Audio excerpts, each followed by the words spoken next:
Welcome to Hoyt's Bowhunting Whitetails. As you can see, we're not in the tree stand right now.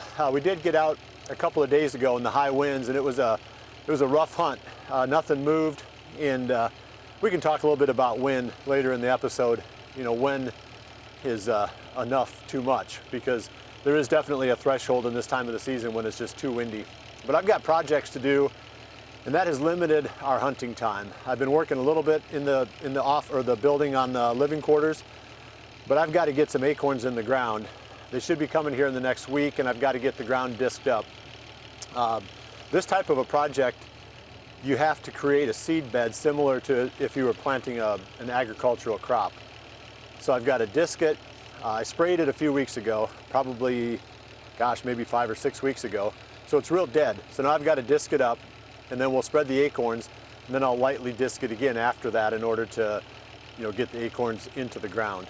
So that's going to be part of my project today, and then we are still going to get into a tree stand this afternoon. And before I wrap up, we'll talk about what's coming up in the next week, the types of hunting we can expect, what we've learned this past week, and then hopefully start to get ourselves prepared for the rut.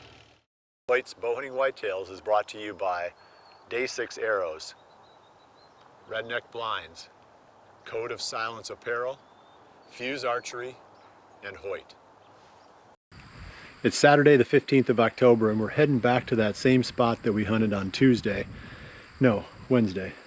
Yeah, it was really windy, and it was really a bad hunt, really. Too much gusting, too high of winds, deer didn't move. It's a little bit breezy again today, probably 10 miles per hour plus, but a much more agreeable wind as far as deer movement. So it's a subject that's probably worth talking about. I've seen during the rut that wind speed didn't make any difference. In fact, one thing I've noticed over the years is that if it's really still, the deer didn't move very well. It's almost like they stand around just waiting to see or to listen for danger until dark, and then they'll move after dark. But a wind 20 plus mile an hour during the rut's no big deal, but seemingly this time of the year they just don't like moving when it's really windy like that. So tonight should be a lot better. We're gonna show you what we see tonight, and then we'll wrap up with a few tips on what to do this coming week with the rut looming, and a few strategy ideas, and then we'll close out after that.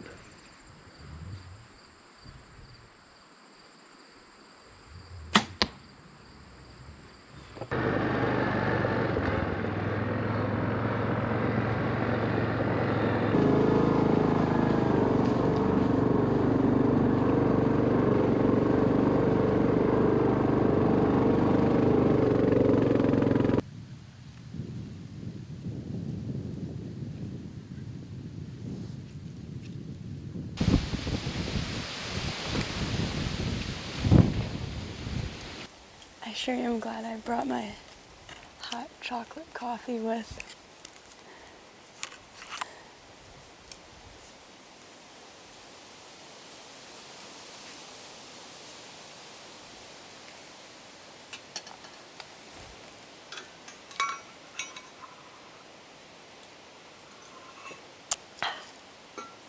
My dad was really mad when I brought that cup with.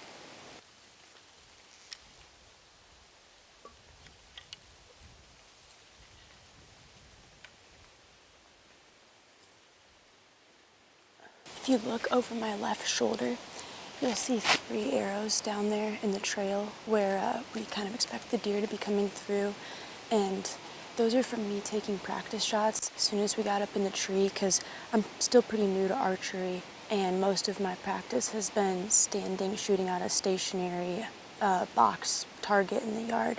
So it's a completely different sport once you get up in the tree. You have the wind, different angles. So my dad's been bringing 3 not broadhead field tip arrows for me to shoot once we get up in the tree, and just get a little bit more practice from this angle and this position.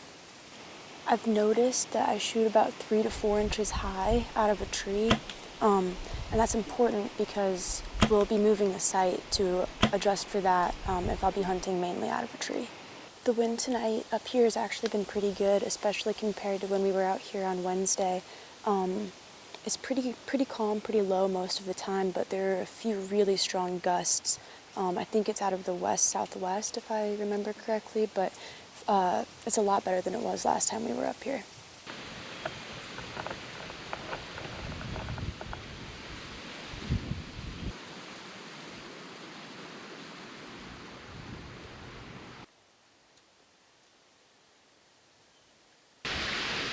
It's a beautiful evening.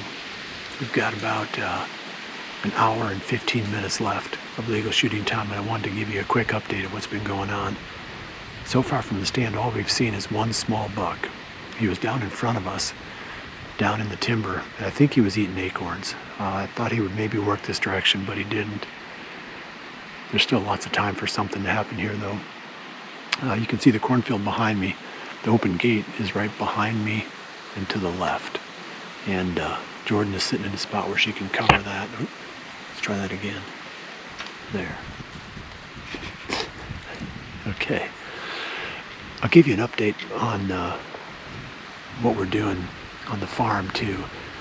I was hoping to get a bunch of work done on the living quarters inside that building, but I spent a lot of time just thinking about it, and I came to realize that I really have no idea what I'm doing. And the big mistake I made was I bought an on-demand water heater that draws 112 amps. We have a 100 amp service to the building. And I pulled the little T-handle fuse thing, and I thought, well, there's two of them on there that say 100 amps. So I thought, well, I've got 200 amp service. But apparently, talking to my dad, who's an electrician, he said that, no, son, you are badly mistaken. You have 100 amp service. So I spent a lot of time trying to figure out what we're actually going to do in there, and that set me back some. But I did take advantage of my lack of electrical knowledge to go out and do some disking. I got about 2/3, maybe 10 acres of the 15 that I need to disc to put the acorns in. I got those done today. A couple spots there I had to disc twice because it was south facing and it was really dry. Ground was really hard.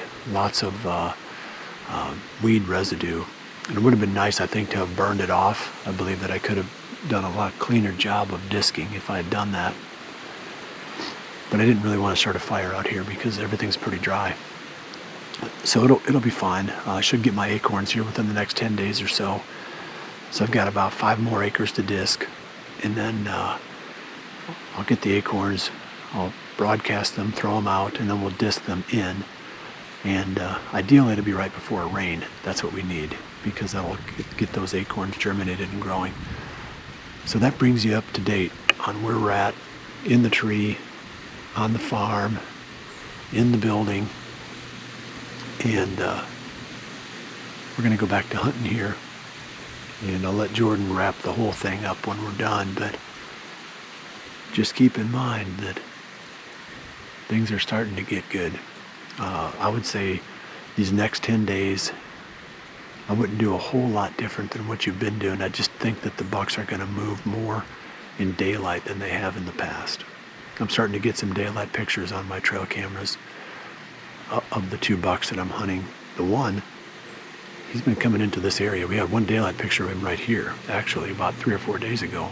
So maybe Jordan will be putting her tag on him before this evening is over, but that tells me that the time is starting to get right.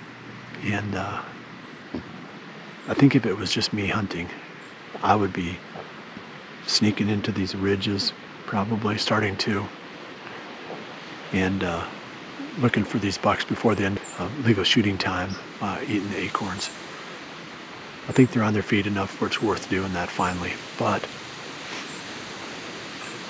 I'm going to keep things real simple with Jordan for now, and then we'll kind of see how it plays out. Like I said, about a little over an hour left, then we'll wrap this up.